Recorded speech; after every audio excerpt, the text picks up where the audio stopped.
দুনিয়ার শেষ মুহূর্তে কোন সেই সম্মান যে সম্মানে ভূষিত করা হয় আউলিয়া কেরামকে, আর আখিরাতের জিন্দেগিতে বিশেষ ওই মুহূর্তে কোন সেই সম্মান যে সম্মানে সম্মানিত করা হয় আউলিয়া কেরামকে। আমার বিষয়বস্তু থেকে যা প্রমাণ করা উচিত, যা প্রমাণিত হওয়া উচিত, তা হচ্ছে তাসাউফ জগতে সাহেব কিবলা বুলতলি রহমতুল্লাহ আলাইহি এক অসাধারণ ব্যক্তিত্ব। আল্লাহ রাব্বুল আলামিন দুনিয়াতে মানুষ পাঠিয়েছেন ইবাদতের জন্য। আম্বিয়া কেরামকে দিয়েছেন মানুষকে বাতিল থেকে রক্ষা করে আল্লাহ রাব্বুল আলামিনের বান্দা বানানোর উদ্দেশ্যে। কুরআন শরীফে বহু আয়াত আছে। আর আউলিয়া কেরামকে আল্লাহ রাব্বুল আলামিন দায়িত্ব দিয়েছেন নবী রাসূল সাল্লাল্লাহু আলাইহি ওয়াসাল্লাম তাদের যে দায়িত্বটা ছিল মানুষকে হেদায়েতের পথ দেখানো, আল্লাহর পথ দেখানো, সেই পথটাই দেখানো। আল্লাহ রাব্বুল আলামিন আম্বিয়া কেরামকে চারটা দায়িত্ব দিয়েছিলেন। কুরআন শরীফের আয়াতে আছে রব্বানা ওয়াবআথ ফীহিম রাসূলাম মিনহুম ইয়াতলু আলাইহিম আয়াতিকা ওয়া ইউআল্লিমুহুমুল কিতাবা ওয়াল হিকমাতা ওয়া ইউযাক্কিহিম। ইব্রাহিম আলাইহিস সালাতু ওয়াস সালামের দোয়া আরো অন্যান্য আয়াতেও আছে। চারটা দায়িত্ব, ইয়াতলু আলাইহিম আয়াতিকা, তোমাদের সামনে কোরআন শরীফের তিলাওয়াত করবেন, নবী উম্মতের সামনে কোরআন শরীফের তিলাওয়াত করবেন। ওয়া ইউআল্লিমুহুমুল কিতাবা, নবী উম্মতকে কিতাব কোরআন শিক্ষা দিবেন। ওয়াল হিকমাতা, নবী উম্মতকে হিকমত বা হাদিস বা ফিকহ হতে পারে হাদিস শিক্ষা দিবেন। ওয়া ইউযাক্কিহিম, আর উম্মতকে পিউরিফাই পাক করবেন। যদি কিছু সময় নেওয়া যায় তাহলে আপনারা সকলেই স্বীকার করতেন যে এই চারটার মধ্যে সর্বশেষ মেহনত হচ্ছে সবচেয়ে গুরুত্বপূর্ণ। কোন মানুষের কোরআনের ইলম হয়তো নাই, কোন মানুষের হাদিসের ইলম হয়তো নাই, কোন মানুষ হয়তো সহি শুদ্ধ করে পুরা কোরআন শরীফ পড়তে পারে না, কিন্তু তার অন্তর পাক। কোন মানুষ সহি শুদ্ধ করে পুরা কোরআন শরীফ পড়তে পারে না, কোন মানুষের কোরআন শরীফের পুরাপুরি পারফেক্ট ইলম নাই, কোন মানুষের হাদিসের পুরোপুরি ইলম নাই, কিন্তু তার অন্তরটা পাক করা হয়েছে, এই মানুষটা কামিয়াব। আর যে কোরআন পড়তে পারে খুব ভালো করে, কোরআন শরীফের ইলম আছে ভালো, হাদিস শরীফের ইলম আছে খুব ভালো, অন্তর পাক না, সব আছে, এই লোকটা ব্যর্থ হয়েছে। যেই কারণে আল্লাহ রাব্বুল আলামিন সবচেয়ে গুরুত্বপূর্ণ যা তারপরে আলোচনা করেছেন, ওয়া ইউযাক্কিহিম, আমি নবী পাঠিয়েছি তোমাদেরকে পাক করার জন্য। এই দায়িত্বটাই হচ্ছে সুফিয়া কেরাম, আউলিয়া কেরাম যারা, তাদের দায়িত্ব হচ্ছে মানুষকে পাক করা। আমরা দেখব এই চারটা খেদমত, এর মধ্যে সবটা একজনের মধ্যে আছে, এবং মানুষ খুব কমই আছে। কেউ খুব ভালো করে কোরআন পড়তে পারেন, কিন্তু কোরআনের ইলম হয়তো নাই, আলিম নাই। হয়তো কোরআনের কিছু আছে, হাদিস শরীফের ইলম নাই। হয়তো কোরআন হাদিসের ইলম আছে, কোরআন পড়তেও পারেন, কিন্তু তাজকিয়ায়ে নফস, যুহদ বা ওয়ালায়াত, এই শ্রেণীতে, এই শাস্ত্রে বা এই জগতে ওনার কোনো বিচরণ নাই। আমাদের সাহেব কিবলা বুলতলি রহমতুল্লাহ আলাইহি প্রথমে আসুন, ইয়াতলু আলাইহিম আয়াতিকা, কোরআন তিলাওয়াত করে শোনাবেন নবী। আমাদের সাহেব কিবলা ছিলেন রাইসুল কুররা, হাজার কারীদের উস্তাদ, ঠিক না বেটি? হাজার কারীদের উস্তাদ ছিলেন আমাদের সাহেব কিবলা। ওয়া ইউআল্লিমুহুমুল কিতাবা ওয়াল হিকমা, শিক্ষা দিবেন কোরআন শরীফ আর হাদিস শরীফ। আমাদের সাহেব কিবলার হাজার মুহাদ্দিস ছাত্র আছেন কি নাই?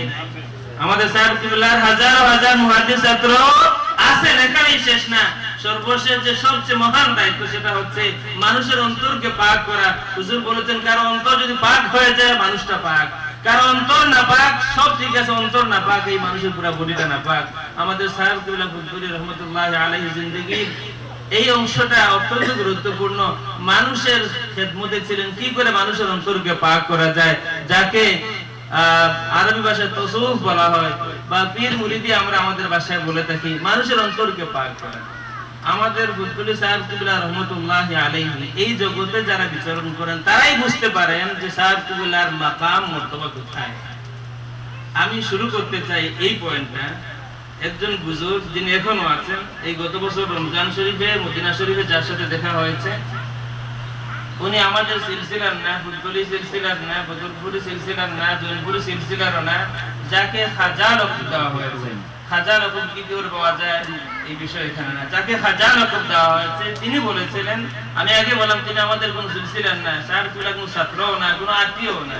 তিনি আমাকে বলেছিলেন এটা 2000 সালের কথা। বলেছিলেন যে আজকে এই মুহূর্তে সাহেব কিবলা যেই মর্তবায় আছেন পুরো দুনিয়ার মধ্যে এই স্থানে আর কোনো বলি নেই।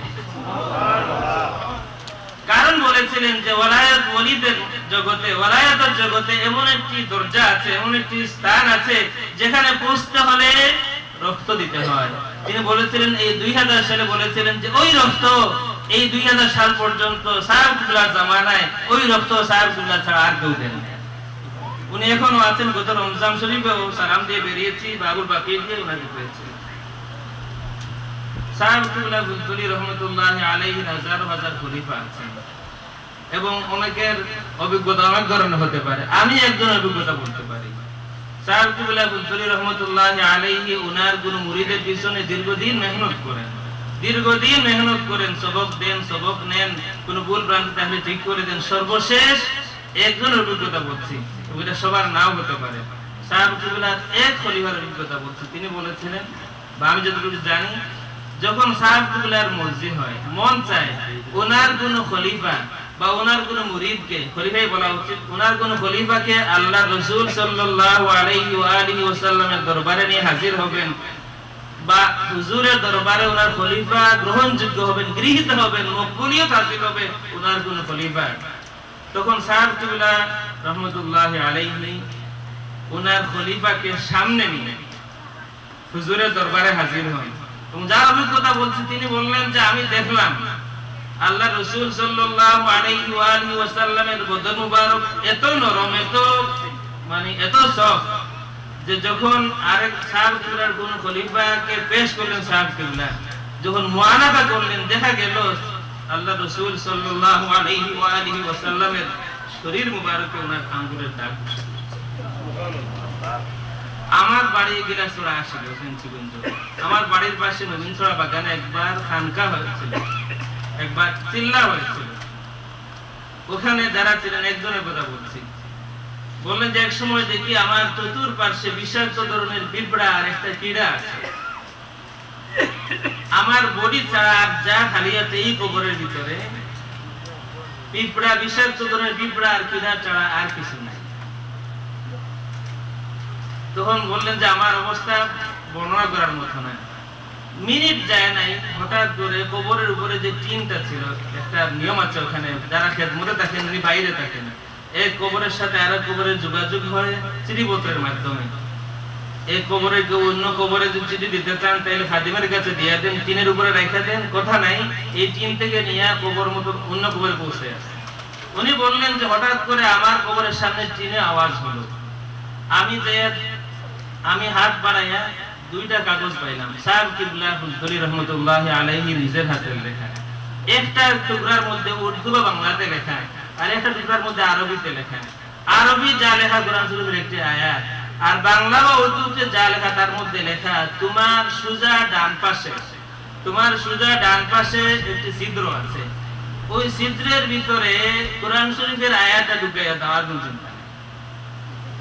এবং উনি বলেছিলেন যে আমি তখন কোনো চিন্তা না করে কোরআন শরীফ আয়াত লেখাটা ঢুকাইয়া দিলাম, সাথে সাথে সব পিঁপড়া ওই কীড়াটা ওই গর্তে ঢুকে। যাই হোক, আমি যা বলতে চাই, দুনিয়াতে একটি দায়িত্ব আল্লাহ রাব্বুল আলামিন আউলিয়া কেরামকে দেন, তা হচ্ছে কোরআন শরীফের আয়াতের, কোরআন শরীফের তিলাওয়াতের খেদমত, মানুষকে কোরআন হাদিসের ইলম দেওয়া আর মানুষের অন্তরকে পাক করা। সুফিয়া কেরামের মেইন দায়িত্ব হচ্ছে মানুষের অন্তরকে পাক করা।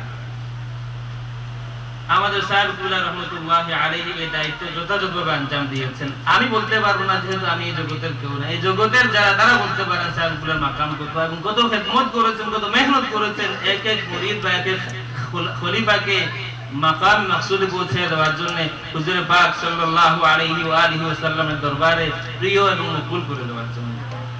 দুনিয়ার জিন্দেগি সময়, যেহেতু দুনিয়ার জিন্দেগি লাহুল বুশরা ফিল হায়াতিদ দুনিয়া, তাদের জন্য এই সুসংবাদ দুনিয়াতে, এই দুনিয়ার জিন্দেগির শেষ মুহূর্তে।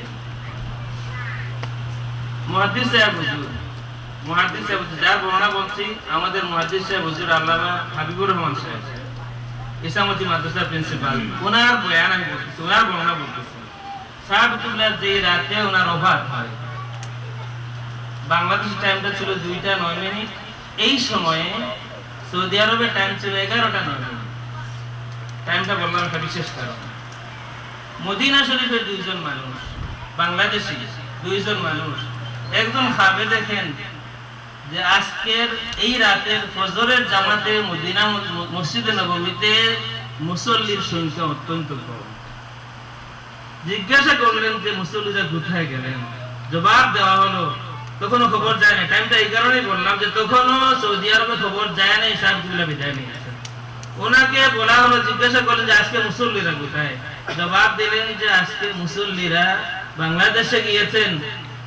আব্দুল লতিফ আল্লাহ রসুলের খাদিম, আল্লাহ রসুলের ফুলতুলি সাহেবের জানা যায়